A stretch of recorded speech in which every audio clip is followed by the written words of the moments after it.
Bonsoir.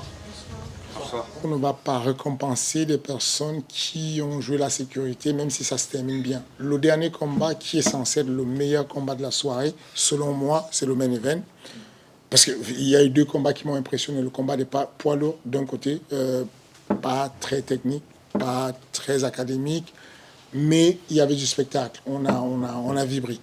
Ensuite, il y a le main event qui était plutôt technique et un très beau combat. Malheureusement, euh, on a connu Elias meilleur que ça. Il y a des jours avec et des jours sans.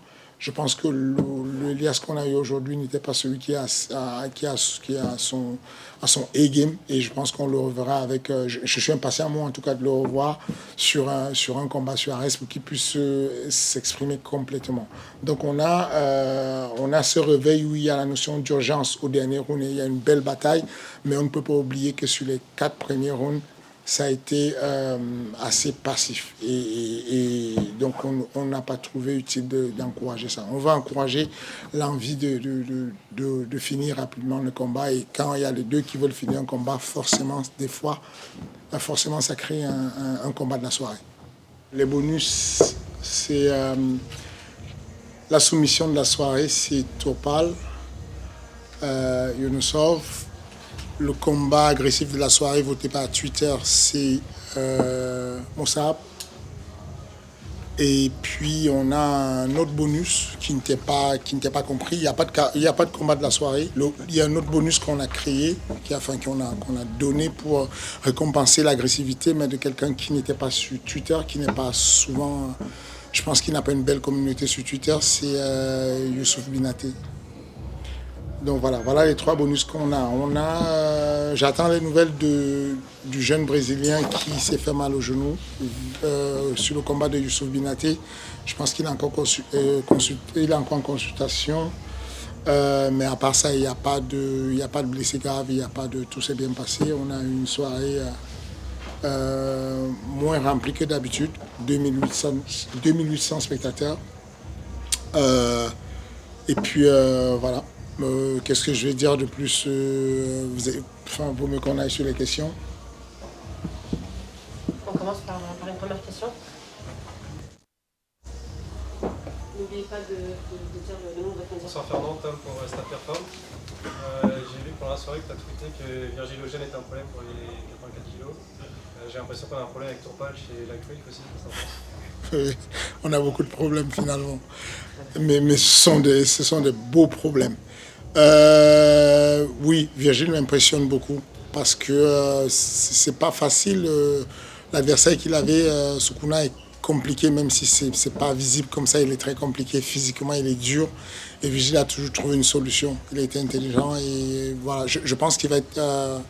Il va avec de la progression, il a une très belle équipe, c'est pas un hasard. La salle de sport d'où il vient, Manon Fioro et tout ce. Avec Adri Cassata, c'est une bonne type. Une bonne team et donc je pense qu'ils font du bon boulot. Ensuite, Topal, très impressionnant parce qu'il y a peu de personnes qui démarrent les combats comme ça. Commencer le combat tout de suite avec un coup de coude retourné et visiblement il avait visé ça, il avait préparé ça.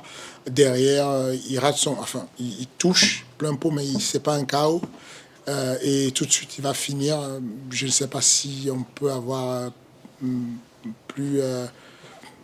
déterminé que ça ou plus agressif. En tout cas, le jeu est ouvert avec Tourpal et ça, c'est très bien. Dans la catégorie, quand on a quelqu'un qui a l'assurance de pouvoir lutter, de pouvoir boxer, de pouvoir faire ce qu'il veut, enfin, dès qu'il y a ces actions où on tourne le dos, où on se met en danger, où on s'expose, qui sont faites comme ça de manière fluide, ça veut dire qu'il y a quelque chose, il y a quelque chose de caché. Donc, je pense que les frères Younousov sont définitivement des problèmes pour leurs catégories respectives. Bonsoir Fernand, Valentin Honor de Gong. Tourpal est un combattant MMA Factory. Est-ce que vous savez si c'était une volonté de sa part et de votre part, le staff, d'attaquer directement très fort le combat comme il l'a fait aujourd'hui? De ce que je connais de Topal, il attaque toujours. Il n'y a pas un combat où il n'attaque pas tout de suite pied au plancher. Il ne s'est pas fait autrement, il fait que ça. Il ne veut pas perdre de temps. Il est convaincu qu'il peut marcher sur l'eau. Il est vraiment convaincu qu'il peut tout faire, il peut boxer qui. Enfin, c'est ridicule les discussions avec lui, quoi. tu me mets qui tu veux, quand tu veux, comme tu veux, et je n'ai même pas besoin de... Je demande, je vais mettre une telle énergie que je vais battre n'importe qui. Il ne manque pas de respect, il ne dit pas qu'ils ne sont pas forts, mais il est vraiment convaincu. Et cette énergie-là, cette croyance-là, je pense que ça le met dans un spectre qui est un peu bizarre. Donc je ne suis pas surpris qu'il ait eu cette stratégie-là, en tout cas. D'accord, merci. Bonsoir Fernand, Isabelle d'Infosport 75. Qu'avez-vous pensé du combat de Felipe Colares? Felipe Colares, c'est l'adversaire, celui qui a affronté Aliou Naniaï, c'est bien ça. Très bon combat, pour être tout à fait honnête. On a beaucoup hésité avec mon staff. S'il ne méritait pas, on a réfléchi il aurait pu avoir un bonus. En tout cas, on n'a pas été unanime dessus, mais on y a pensé. Il a fait un très bon combat, il est arrivé très agressif tout de suite avec des gros middle kicks qui ont mis mal à l'aise Aliou Naniaï dans sa distance d'anglaise où il s'exprime mieux. À partir de ce moment, Aliou avait à cœur de reculer, ce qui est une stratégie de l'amener en reculant, il donnait du terrain, et en donnant du terrain, Colares a pu l'amener sur la cage et faire son amener au sol.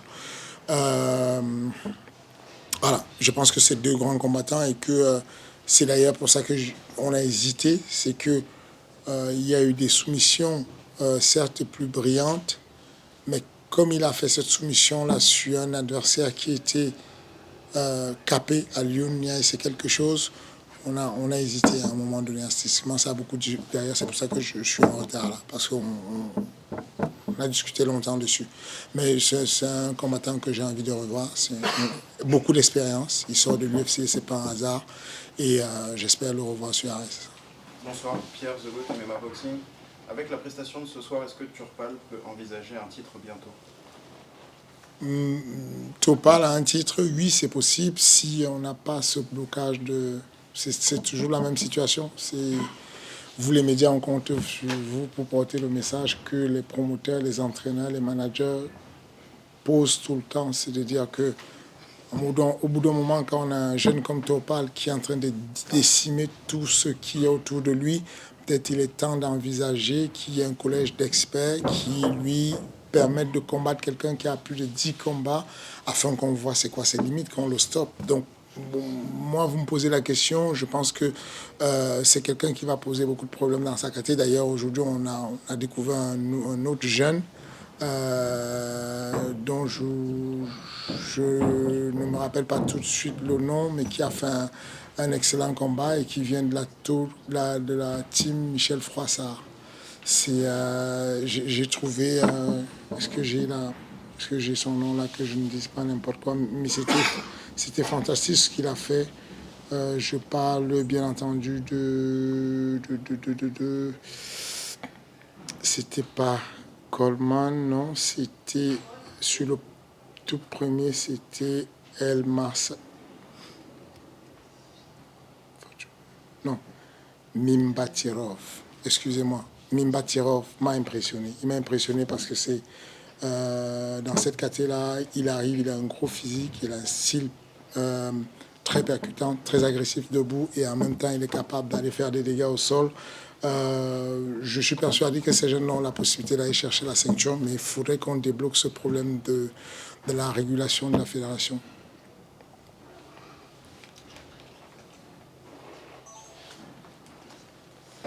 Sandrine et la Vasterie France. Bonsoir Fernand. Je voudrais savoir en termes d'entrée, qu'est-ce que ça a donné aujourd'hui? En termes d'entrée, on est à 2800.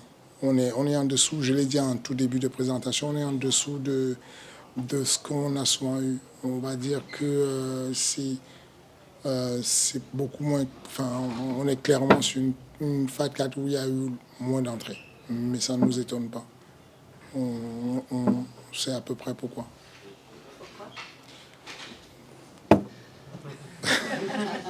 C'est là où ça s'arrête, c'est là où je peux pas aller plus loin. Mais en tout cas, ce qu'il y a eu, c'était un beau public. 2800 personnes qui étaient endiablées, qui ont mis le feu dans la salle. C'est ce qu'il faut retenir. Et je pense que les grosses cartes, phagocyte des fois les petites cartes. Quand on déclenche l'ouverture de la vente de Ares 13 avant Ares 12, beaucoup de personnes réservent tout de suite leur place parce qu'il y a des gros noms sur Ares 13, mais comme on a découvert ce soir, c'est qu'il y a souvent des surprises. Il y a des beaux combats, il y a des belles surprises. Et je n'arrête pas de le dire, ne restez pas chez vous sous prétexte que vous avez des noms que vous ne connaissez pas. On vous donne rendez-vous tous les mois. Tous les mois, on aura un événement et chaque mois, vous aurez des surprises.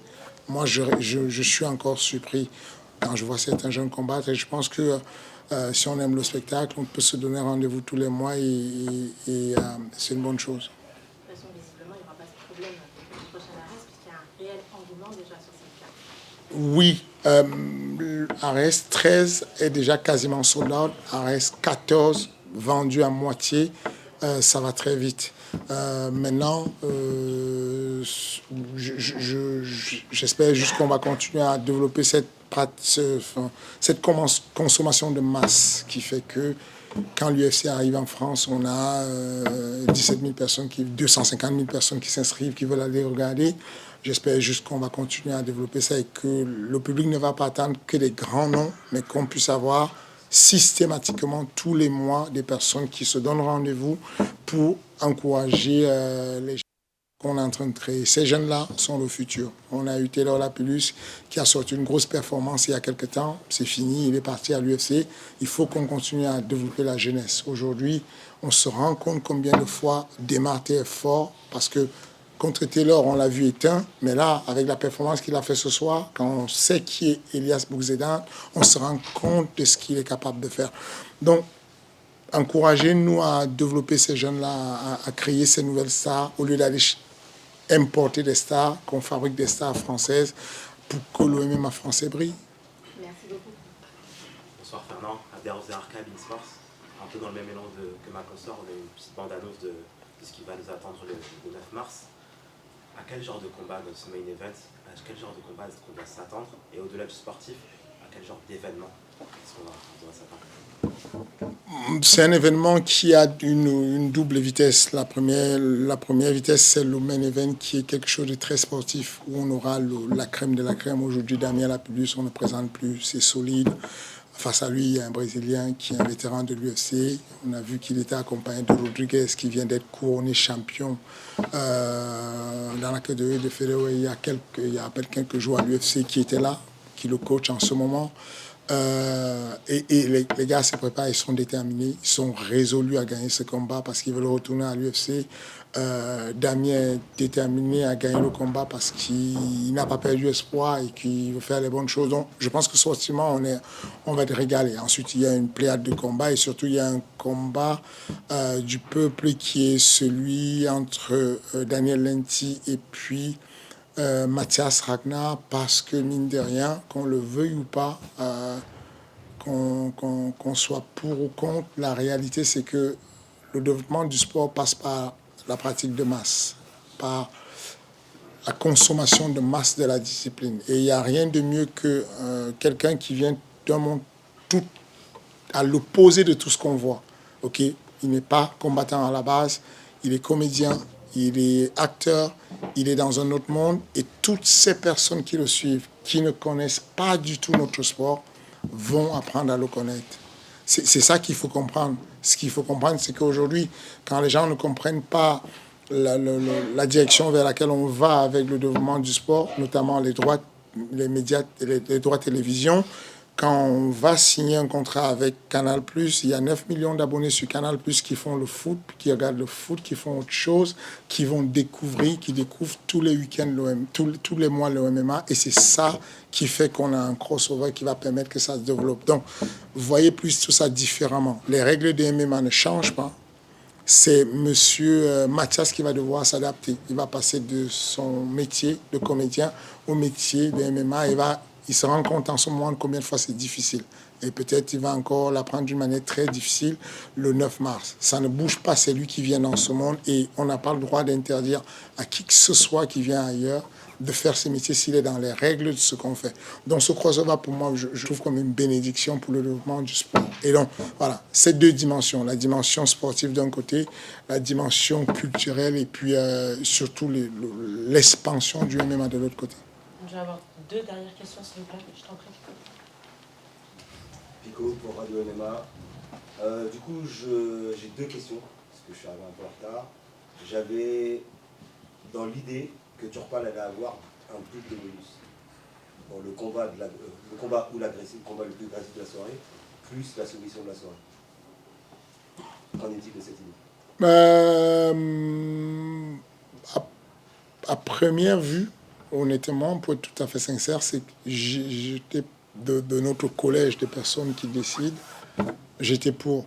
Je pensais aussi qu'il aurait pu avoir les 2 bonus, mais il se trouve que Tuter a parlé et que Tuter trouve que Moussab a été très agressif, en tout cas plus agressif que Turpal, et c'est à ce moment-là qu'il a gardé le bonus de la soumission et qu'il a perdu le bonus de l'agressivité.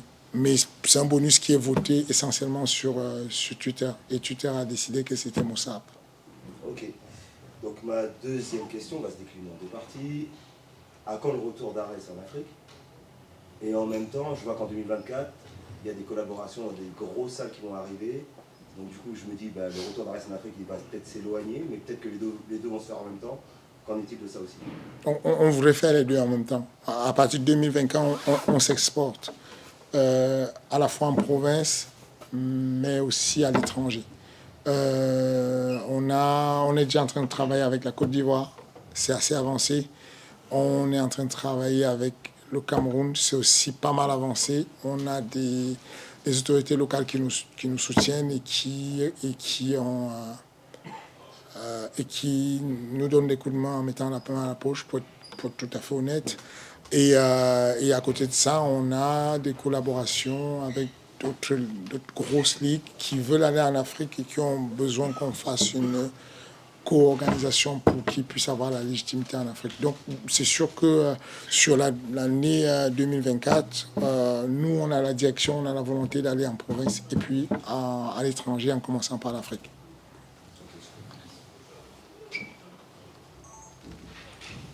Fernand, il y a un mois après l'ARES 11, on avait évoqué légèrement ARES 15, qui est en même temps que le Bellator Paris. On avait évoqué un début de grosse carte pour faire la concurrence. Est-ce qu'on peut avoir plus de précisions sur les combats qui pourraient éventuellement être là le 12 mai?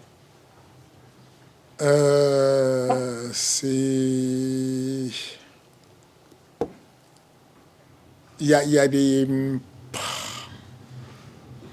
C'est compliqué. En gros, j'ai des beaux combats qui arrivent, en tout cas des beaux combattants ou des belles combattantes qui arrivent. Mais je n'ai pas encore trouvé d'adversaire, mais j'ai trouvé des deals déjà corrects. J'ai eu une entente, gentleman agreement avec Anissa Meksen pour le 11 mai. J'ai une entente avec, c'est déjà clair qu'on aura Sami Sana. Il y a 2 ou 3 combats qui sont quasiment sûrs, mais sur lesquels je ne veux pas m'aventurer de dire n'importe quoi parce que légalement, on n'a pas posé tout ce qu'il fallait. Mais avec Anissa, c'est bon, c'est verrouillé. Avec Sami Sana, c'est bon. Et puis, il reste juste à trouver un adversaire pour Anissa et puis confirmer l'adversaire de Sami Sana qui devrait être Expedito. Un ACMO aussi qui est passé au MMA et qui vient de l'île de la Réunion.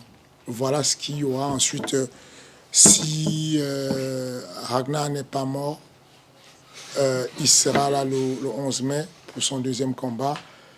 Et puis, il y a quoi que je me rappelle, je ne l'ai pas sous les yeux, la carte du 11 mai. Il y a quoi? Le retour de Pico. Tu as quoi comme nom en tête? De tête là, je ne visualise pas. Qu'est-ce qui est verrouillé? Sur mai, on va avoir Mehdi Saadi qui fera son retour. Donc, Mehdi Saadi, le retour de Mehdi Saadi. Et puis...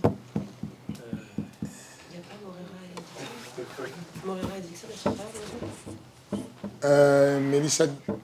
Mélissa Dixon et Morel Mélissa Ortega. Dixon, c'est le Ares 14. Mon téléphone. Merci. Ok, je vais vous donner ça. Ça va être plus simple.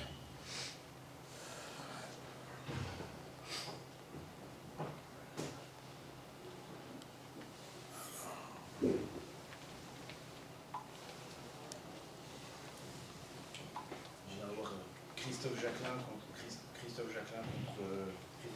contre Félix Klinkhammer. Oui, il y a le retour de Klinkhammer. Alors, boum, boum, boum.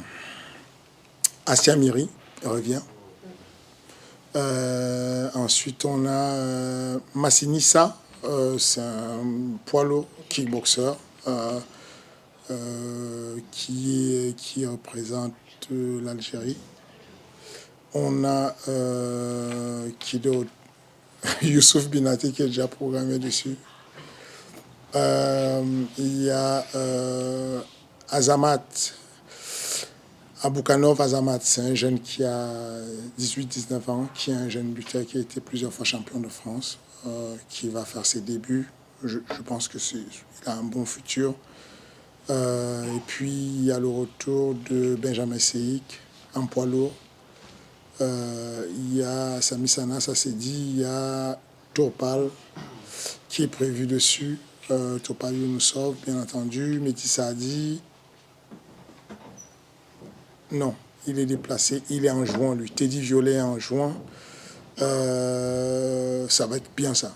Juin, ça va être très bien. Teddy Violet, son adversaire, quand on va vous donner l'adversaire, ça va vous plaire. Ensuite, il y a qui oui, Jacqueline, Félix, et puis il reste deux petites surprises. Regarde les surprises un petit peu. Je t'en prie.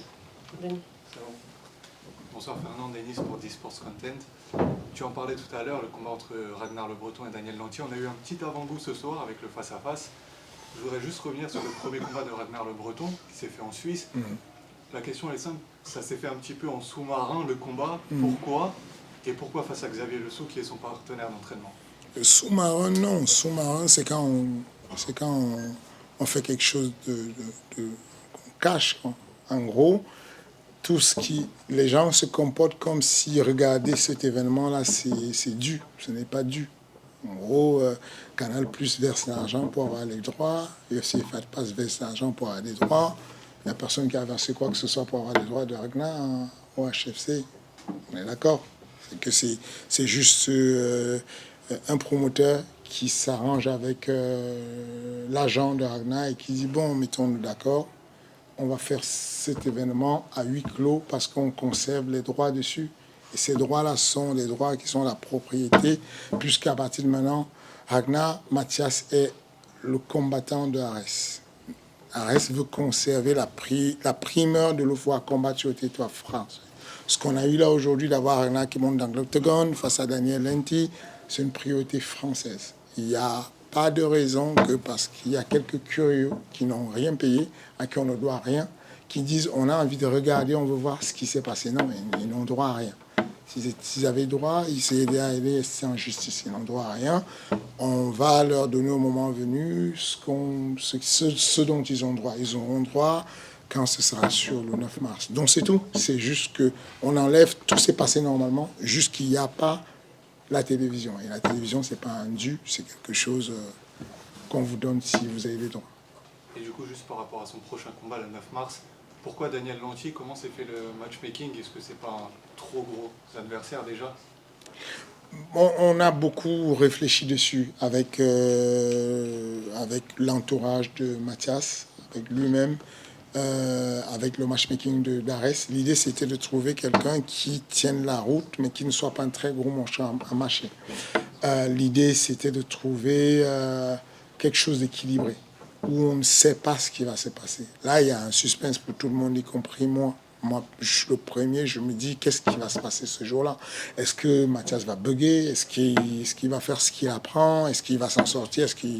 Est-ce qu'il va finir à l'hosto? Est-ce qu'il va réussir à faire un truc incroyable? C'est ça le but. Le but du matchmaking, c'est de faire un match où on ne sait pas comment faire. Et donc, voilà, on ne sait pas qui choisir. Nous, on a voulu tromper les bookmakers. Et là, aujourd'hui, je pense que c'est le cas. Je pense que vous tous, vous spéculez. Vous vous dites, bon, vu son métier, il y a moyen qu'il se fasse starter. Et bien, vous vous dites quand même, c'est pas bête quand même qu'il soit encadré dans une équipe où il y a des gens qui savent, ils côtoient des gens qui connaissent le MMA, ils côtoient des coachs qui sont à l'UFC, ils côtoient des combattants de l'UFC et on le laisse aller au charbon. Peut-être qu'il y a un piège. Et c'est ça qu'on veut, c'est tout. On veut juste se mettre en place un combat où personne ne sait qui va gagner. Et moi, j'ai l'impression qu'on y est. Je pense que les forces sont égales. On a quelqu'un qui est jeune, qui est frais, qui certes n'a pas la connaissance du MMA, mais a une belle préparation physique. On a de l'autre côté quelqu'un qui est au soir de sa vie en termes de préparation physique, mais qui a une très grosse expérience avec une centaine de combats en kickboxing, avec des lacunes sur la lutte et le sol. Je trouve que tout ça vient s'équilibrer à un moment donné. Merci beaucoup. On a une question très intéressante. C'était la dernière question pour toi, Fernand, ce soir. On te remercie. Merci infiniment à vous.